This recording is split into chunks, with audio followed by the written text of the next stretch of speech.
invite Dr. Kishore K. Deepak Sir, the Dean Examination, to welcome the gathering. Sir is a dedicated medical educationist who initiated clinical physiology as a specialty, setting up autonomic and vascular function labs. Sir has also recently ventured into the area of space physiology and designed gravity loading suits for astronauts. I welcome you, sir, to welcome the gathering.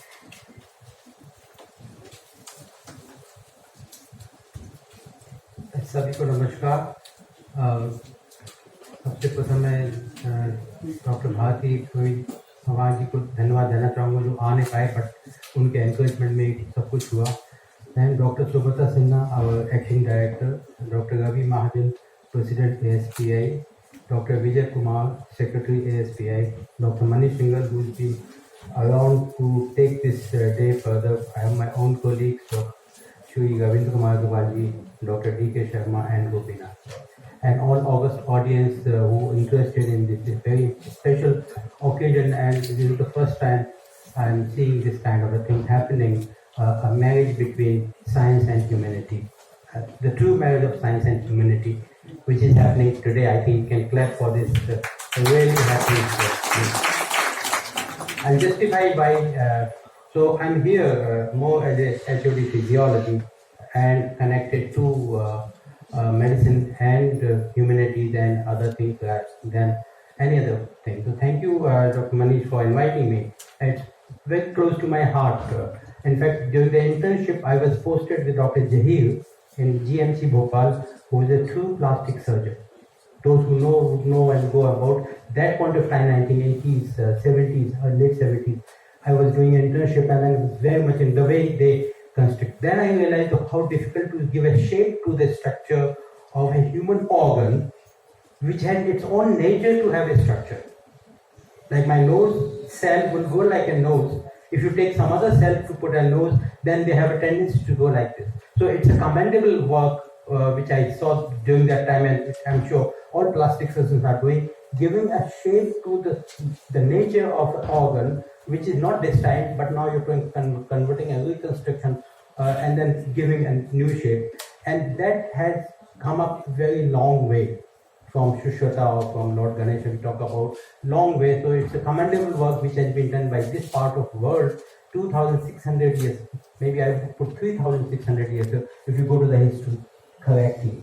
The India thought of not only of physiology that point of time, but also beyond physiology. Why I'm calling beyond physiology? Many people may not come to you for reconstruction because they are physiologically fit, and they come to for giving a self-image.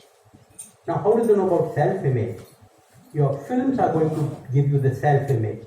What is the correct size or correct shape of the structure? How do they know? What is the mean level? How do you define beauty? How do you define what is the mean beauty? People want to become beautiful.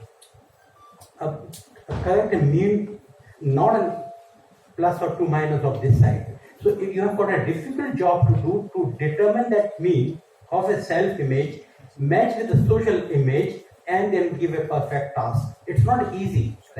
Like surgeons, they do look at functionality.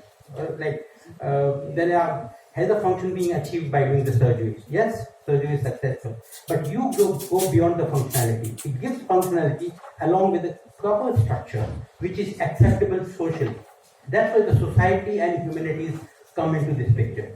And gone are the days when people did not walk into the plastic surgery. I remember 80s. It was equated to radiology. Perfectly. Nobody walked to the dark room and nobody walked to the plastic surgery that point of time in 70s, because they were going mostly pediatrics or top surgery. Therefore, it's important and more difficult than going to simply. That's why you have to mix both humanities, the social image which you're going to reconstruct, and also now take advantage of molecular biology. By using the molecular biology or cell addition molecule, by reducing them, you can actually nurture the new shape, and that's possible now. You can grow the cells in vivo and then bring them in vitro and then give a shape to you. So it's a big challenge, and I must thank you to the team AIMS, which is doing a great job. I would like to clap for them, the team AIMS, which plastic surgery they've been doing a lot of good work. It's all effort of, it's a recent emergence of this. So it's not only burns where you look for the reconstruction, but there are lot more things, as told by the president, from toe to head. And now they're thinking of outside, they can think of inside of functionality, what kind of a true plastic functions they can be achieved. And the true nature of the plastic is actually, truly it's a plastic. It's not a rigid thing you can think of a modifying and giving shape. So therefore, this is what I have seen, that people now coming up for improving their functionality and also the image. So with that, I would come to end, and this is the unique thing that festival is being organized.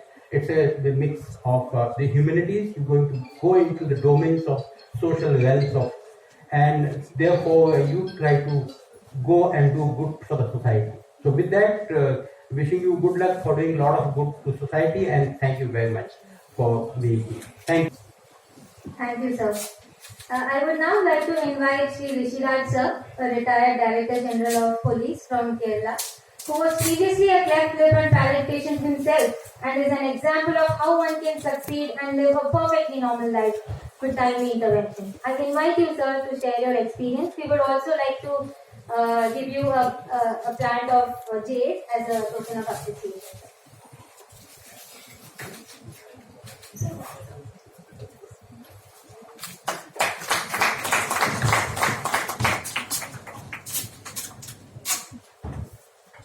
Respected dignitaries on the dais and my dear friends, ladies and gentlemen, as I have already been I have already been welcomed by the concerned faculty. I am an IPS officer of Kerala cadre of 1985 batch. In fact, my colleague, Shri Ravindra Agarwal, is sitting here. He is also an IAS officer from Kerala cadre. I got retired last year after serving 38 years, 36 years as a police officer, and 2 years earlier I was a lecturer. Now I was born as a cleft patient as well as a cleft lip patient completely. I hail from Bikaner, Rajasthan. So till 17 years there was no facility where I could get my this cleft problem operated. So much so that I remember in 1976 I visited AIMS also, and then they just couldn't, nothing could be done here. Then some information was received that Dr. Balakrishnan had opened a plastic surgery department in PGI, so I went over there, and against all odds he operated upon me, and luckily it was a successful operation or plastic surgery, whatever you say. My cleft problem was sorted out. Here, then I wrote all the exams, and then now after 36 years I have retired also. In this gathering, I would like to only have one question to raise here, this one request to raise here, that patients like me do not fall in the category of handicap. So my request to the authorities is that the definition of the handicap is now, it is much to be desired.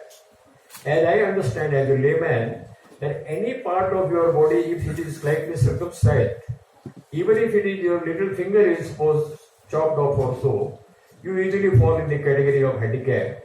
But a person like me, or there are 1,000 lakhs or others who are speaking, but nobody understands. Some only air comes out of your mouth, and probably only your mother or your father could be imagining what we are trying to say. These people do not fall. So the authorities, I would be making a request is that the government has to be addressed where the cleft patients do also find a place in the definition of a handicap. And secondly, as a patient, I have the cleft patient students are subjected to a lot of humiliation in the schools as well as in the classes. I have suffered it all. So my request is that this kind of humiliation should be brought in the definition of the Ragging Act, because this is creating a lot of the mental trauma, and to a large extent, sometimes people like me have thought of committing even the suicide also. That is the level of the humiliation in the school. So we should take it head on, and this should be brought under, this nuisance should be brought under the Ragging Act, and the teachers, the principal, headmasters, they should be briefed by this association that please ask the children whether they are being humiliated, whether they are being laughed at, and if that is the case, strict action should be taken. So thank you very much for inviting me and giving me an opportunity for speaking. Regards.